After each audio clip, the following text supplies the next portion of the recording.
ខ្ញុំចង់ទៅសៀមរាប គិតថាចង់ទៅដើរលេងប៉ុន្តែខ្ញុំអត់មានលុយទេតែជាហៅសួស្តីអ្នកទាំងអស់គ្នាថ្ងៃនេះយើងមករៀនពាក្យថាឈីវ៉ាន់និងពាក្យថាម៉ៃយោឈៀនពាក្យឈីវ៉ាន់នេះយើងប្រែថាទៅដើរលេងម៉ៃយោឈៀនប្រែថាអត់មានលុយទេឥឡូវយើងចង់និយាយថាខ្ញុំចង់ទៅដើរលេងប៉ុន្តែខ្ញុំអត់មានលុយទេតើភាសាចិនយើងប្រើបែបម៉េចអូខេតោះយើងមកមើល我想要去玩ខ្ញុំគិតចង់ទៅដើរលេង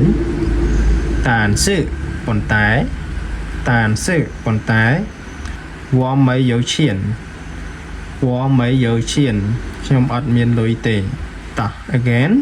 ខ្ញុំគិតថាចង់ទៅដើរលេងប៉ុន្តែខ្ញុំអត់មានលុយទេ